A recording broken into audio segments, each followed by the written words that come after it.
Hey everybody, it's June 4th. I am here at the Red Barn field finishing up planting. I just got maybe 3 passes left here.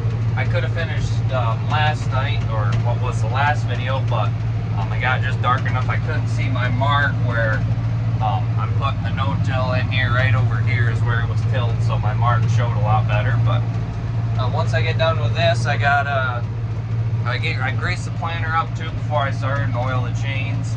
And I gotta drain the seed out when I'm done if there's any left, and then I'm heading up that way, probably 4 miles to the neighbor's place. This is the last pass right here, so set the planter down.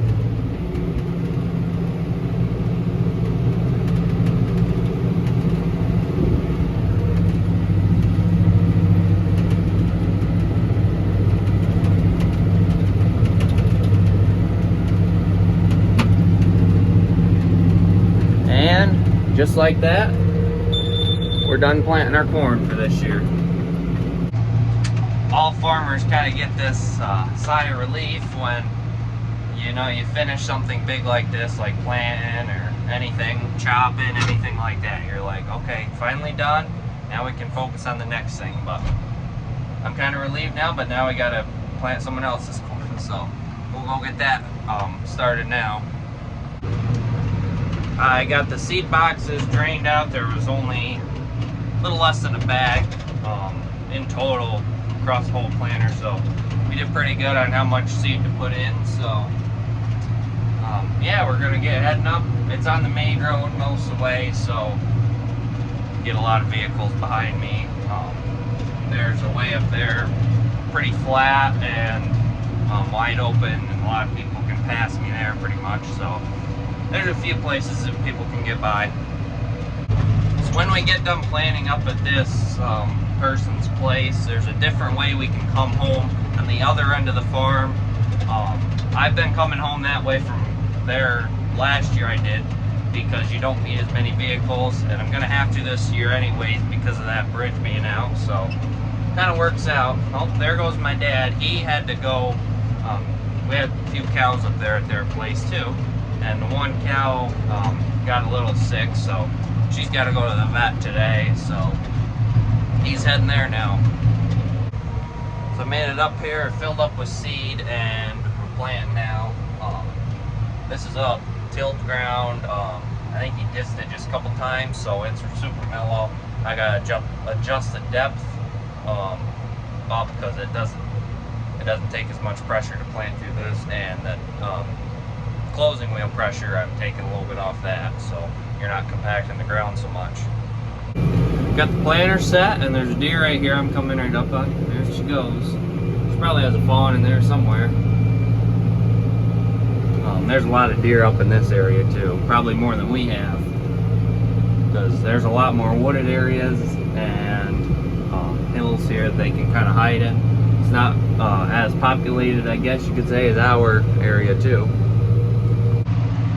Back to planting now. I went home for a while, grabbed something to eat. I was supposed to have a dentist appointment today, and that got changed around to tomorrow morning now, so yep, we're just planting again. This is a fairly big field. There's a lot of grass over in this area, so it's kind of lumpy and matty over there, I guess you could say, so I'm gonna have to go slower over there, but other than that, the field's in great condition. Got that bigger field up that way done. We're working on this field now. It's kind of an L-shaped, sort of. Farmer's got a little pasture out there. He's got pretty much all Jerseys, got just a few Holsteins, but the other day he said to us that they were drying a bunch of cows off and needed some more cows, so we brought some of ours up so we weren't milking them and dumping the milk so much. And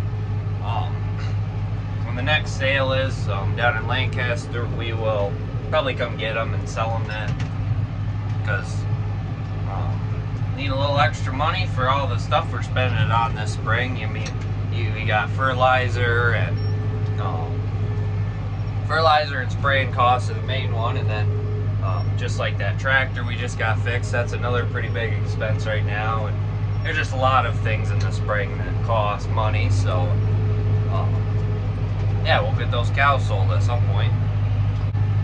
So in my last video, I mentioned how we are heading out to Utah in a couple weeks, and I have a few competitions out there, and all you guys have been super supportive and wishing me good luck, so I want to thank you all for that. Another thing is actually next week, next Tuesday, Wednesday, Thursday, I will be at Penn State for the state FFA convention and activities week, they call it. So we have a couple teams going. I think we have 10 people in total from our school going, and I'm on an agronomy team this year, so everything from plants, crops, soil, pests, diseases, everything in that nature, spraying, all sorts of crop things. So we've had a few practices, but that competition's hard because there's just so much information about everything. So yeah, that's next week. So at the state FFA contest, if you get first place, you'll move on to the national contest at the National FFA Convention in Indianapolis. That's at the end of October, beginning of November, somewhere in there. Second place, if you get that, you'll go to the Big E for the Eastern States Exposition, it's called, in Massachusetts, and you'll compete there. 2 years ago, I was on a dairy judging team, and we went to the Big E, and we got first place there. And then last year we had the same dairy judging team trying to make it to nationals, and we did. So we went to nationals, and we were 9th place team out of 40 some teams, I think. So that was pretty cool. All of our team was in the top third. So we actually had one of the girls on our team was first place in the whole contest, and then 2 of us were around in the 20s, and 1 of us was in the 40s, so we did pretty well. So some people have told me, how do I have time to do everything between farming and the YouTube and the school and FFA? Definitely is difficult sometimes. FFA does keep me very busy, but if it's something I love, I'll make time for it. FFA it has benefited me a lot. The other organization is Holstein Association. That's the association where we're going to Utah with. So all these things overall will benefit me in the future and are benefiting me now, and it's given me lots of adventures and experiences that you wouldn't necessarily get just being on the farm all the time. So it's great to get out and network with people, make new friends, meet new people, and just get your name out there too. So we're all done with this L-shaped field, so we're gonna head back. Just on the other side of the trees there is his barn, and that's where my car is. So that'll be it for tonight. This row cleaner had a bearing go out of it, so I'm not as concerned with using row cleaners up here on tilled ground, but if I was doing no-till, I'd want it. So if I don't get it fixed right away, that's no big deal. Just by next year, I'll have to get it fixed. So yeah, that's it for tonight. So it's the next day now. I am back from my dentist appointment. I'm doing morning chores now. Filling up the feed cart with corn silage, and the first group I'm going to feed is cows. Just putting some corn silage and grain in, and then I'm going to feed the heifers that go outside. So basically from about here up to the other end of the barn are heifers going outside, and they just get just a touch of corn silage because there's a lot of grass out in the pasture, so they aren't eating much of the silage.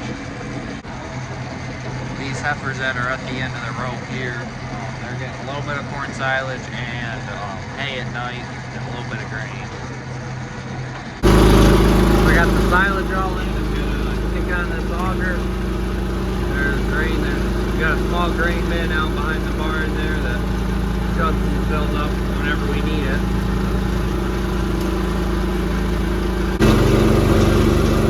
Got the feed mix in here now, and cows. So I got the cows all fed over there. Dad's right behind that cow getting ready to put the milker on. He's gonna work on milking. Once we get done with feeding and milking, we'll probably run down to Judson's, I would think. We gotta get some heifer grain and probably get the rest of our spraying lined up for our corn.